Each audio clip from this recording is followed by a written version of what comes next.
começar, né? Então, o que a gente tem interessante dessas eleições, né, é que a gente teve pela primeira vez várias coisas, né? Pela primeira vez. Primeiramente, a primeira vez que o presidente em exercício perde uma reeleição, né?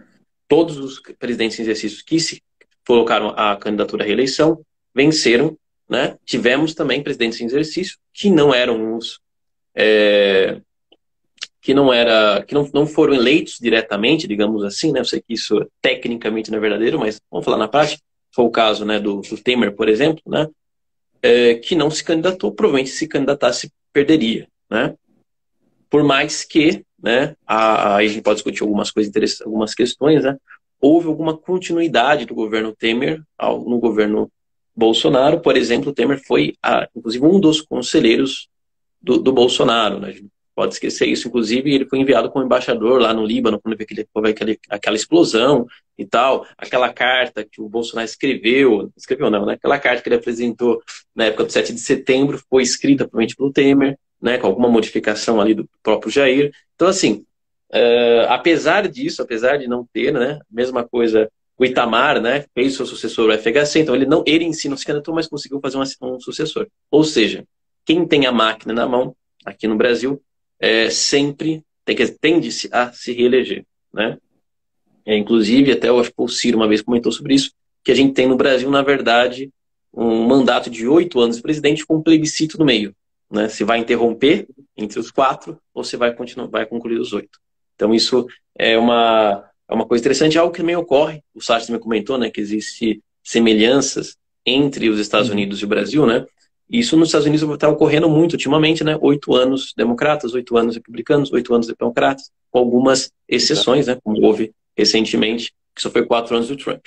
Tá? Então, essa é a primeira novidade, né? A gente quase teve uma outra novidade, que foi Minas Gerais ter um resultado diferente do resto do país. Né? Normalmente não, nessa nova república, quem vence Minas Gerais vence a eleição presidencial, né? Algo que ocorreu esse ano por pouco, né? O Lula venceu com uma margem bem mais apertada em Minas Gerais. O Bolsonaro ficou na frente muito tempo em Minas Gerais, né? Inclusive, isso foi uma coisa, a gente pode comentar depois, isso foi uma coisa até que me assustou, né? Quando eu vi que tinham aberto as urnas do Norte e o Bolsonaro estava na frente ainda, né? Então, esse ano houve uma mudança, referente em 2014, né? Que o PT teve votos em massa do Norte, menos do Sul, né? Desse ano, não. Nesse ano, o Lula venceu muito no leste de Minas Gerais, né? Reconquistando votos ali de 2010, 2006, né? Algo que a Dilma não conseguiu, apesar de ter vencido, né?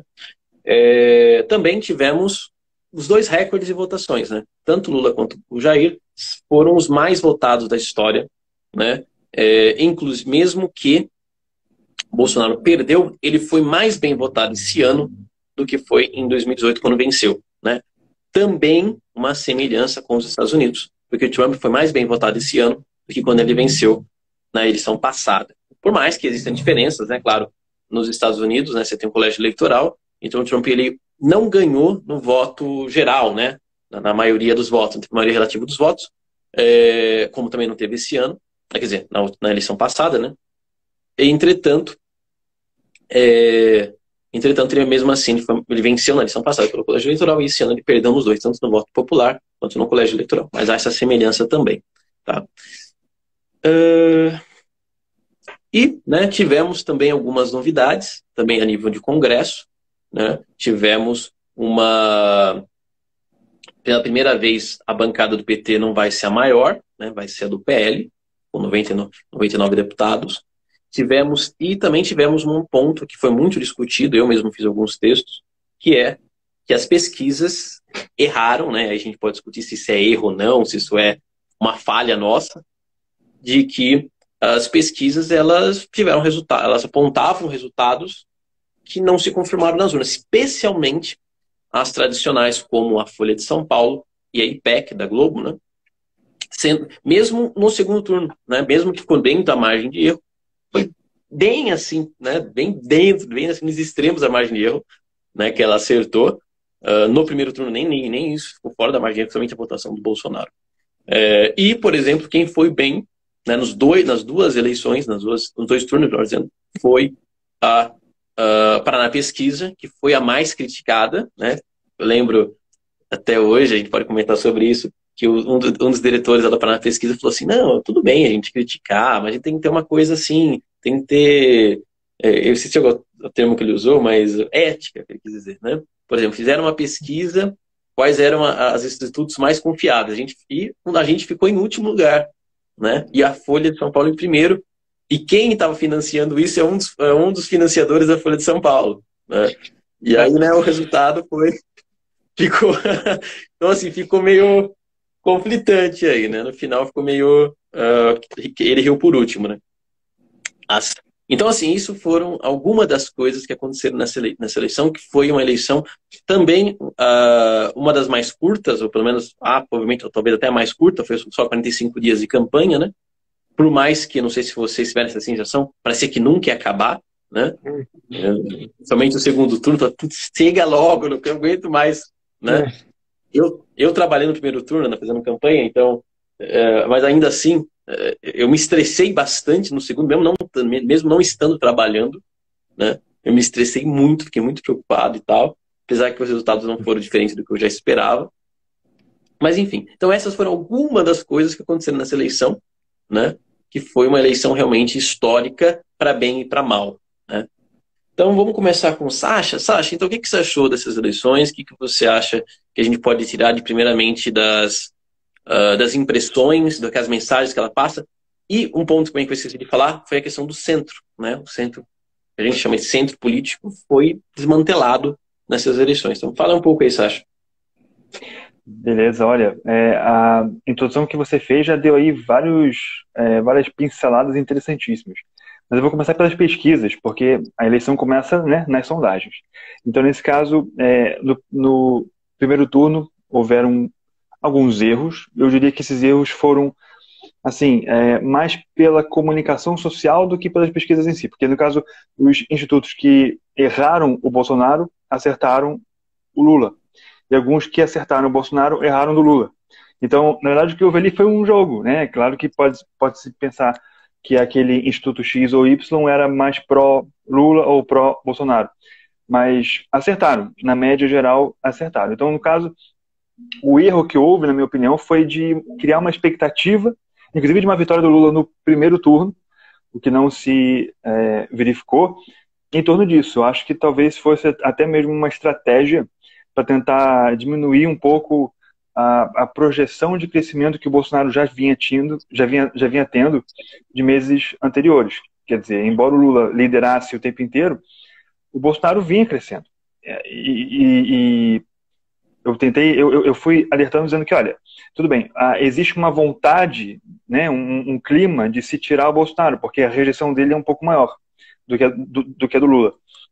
Mas isso não significa que o bolsonarismo esteja fraco ou que a direita esteja fraca. Tanto é que no próprio primeiro turno isso se verificou. Houve uma vitória de muitos bolsonaristas para o Congresso. Nós temos um Congresso que é um dos mais conservadores da história, e um dos mais à direita também da história. E, ao mesmo tempo, tivemos algumas surpresas, como São Paulo, por exemplo, que um carioca, que foi ministro do Bolsonaro, o Tarcísio de Freitas, conseguiu ficar em primeiro lugar no primeiro turno, superando as pesquisas contra o Haddad, e conseguiu vitória no próprio segundo turno. Então, assim, isso também demonstra a força que o bolsonarismo tinha. O Marcos Então, Pontes, né? Exato. Pontes também foi, para mim, o pior, nesse sentido. O próprio... Eita, caiu aqui. O próprio... Ricardo Salles, Ricardo Salles, mas também tem outro. É tão insignificante a pessoa que eu esqueci o nome. É o Castro, do Rio de Janeiro. É o meu estado, Rio de Janeiro. Ele conseguiu vitória no primeiro turno, superando o Marcelo Freixo, que parecia, que se projetava para ir para um segundo turno. Ou seja, se demonstrou também que é um estado bastante bolsonarista. Mesmo assim, e aí que eu entro para o segundo turno, no contexto presidencial, o Lula cresceu muito no Sudeste. Então, assim, o Bolsonaro, com a injeção de dinheiro público que ele colocou, no caso, a propaganda em torno do Auxílio Brasil, né, a propaganda em torno mesmo do uso da máquina, como nas prefeituras, nos estados e com a sua base aliada, tentando puxar voto daqueles mais humildes, ele conseguiu crescer no Nordeste, mas não o suficiente a ponto de virar contra o Lula. Então, assim, essa eleição demonstrou uma força do lulismo, porque o Lula conseguiu uma vitória contra a máquina pública, o que eu acho que é um fator muito relevante, mas, ao mesmo tempo, demonstrou que existe no Brasil um eleitorado mais à direita, né? Tanto é que o Lula ele foi vitorioso não pela esquerda, ele foi eleito pela direita também, né? A direita democrata, né? Que no caso não queria Bolsonaro de jeito nenhum, mas se uniu à eleição do Lula, à candidatura Lula. E no caso aqui, um exemplo, eu cito a própria Tebet, Simone Tebet, que ela conseguiu trazer essa imagem de uma frente ampla ao lulismo, que não era só não era uma bandeira de esquerda, quer dizer, não era a esquerda contra a direita, era outra coisa, era a democracia contra a não democracia, digamos assim. E acho que esse foi o grande mote dessa eleição. Foi uma eleição especial em vários sentidos. Como você disse, o primeiro presidente em exercício que usa a máquina não consegue ser reeleito, Bolsonaro. O primeiro presidente que volta para o terceiro mandato eleito, que é o Lula. A votação mais histórica de todos os tempos, quer dizer, Lula teve 60 milhões de votos no segundo turno e Bolsonaro teve 58 milhões de votos, uma margem muito pequena, mas demonstrando como que o país estava polarizado, e está ainda, de certa forma, e como que os eleitores se engajaram nessa eleição. Era tudo ou nada para todos eles, de um lado ou de outro. Então, assim, o que significa, para não me alongar mais, que já estou falando bastante, o que significou essa eleição, de forma geral, para o Brasil, eu acho seria até um novo desenho da democracia e das instituições.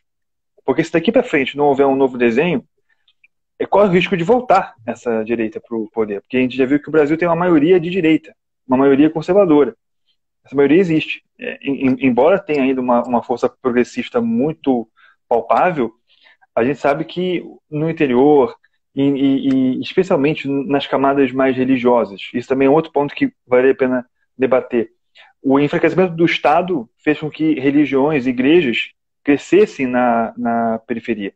E isso traz para o jogo político um novo elemento que não era muito comum antes, não era comum há 20 anos, há 15 anos atrás, e hoje é. E, por exemplo, hoje mesmo vi uma matéria do Lula cobrando de líderes evangélicos se eles foram contra ou pró-vacina, que já colocou alguns líderes enraivecidos contra o Lula. Então, quer dizer, é um jogo perigoso, né? É um jogo perigoso e o Lula vai ter que saber lidar com isso como presidente, mas, ao mesmo tempo, essa eleição demonstra que houve uma união de uma maioria do povo brasileiro em torno de um valor, que seria o valor da própria democracia. Isso é positivo, né? Independente de qualquer coisa, acho que isso é muito positivo e dá para nós uma certa esperança até de reconstruir o tecido social que foi bastante atacado nos últimos anos. Depois eu comento mais sobre a eleição e sobre o que eu acho que pode vir, mas eu queria dar a oportunidade para o Tomás também comentar e ver se a gente pode trocar figurinha. Perfeito. Tem muitos pontos que você levantou que eu esqueci de comentar, né? Por exemplo, essa questão da diferença dos votos e também a queda do número de abstenção. Foi a primeira eleição dessa nova república. Verdade. Eu acredito também, deve ser da história, que houve uma redução da abstenção de votos do primeiro para o segundo turno. 500 mil de pessoas que não votaram no primeiro turno, votaram no segundo. Isso mostra muito essa questão do engajamento. Porque uma pessoa que não votou, ela deve ter... A única explicação, quer dizer, a explicação mais lógica é essa pessoa entendeu que era urgente, depois do primeiro turno, ela se posicionar, seja para um ou para outro. Né? Inclusive, também vale destacar, a região com menor abstenção foi o Nordeste. Mas, enfim,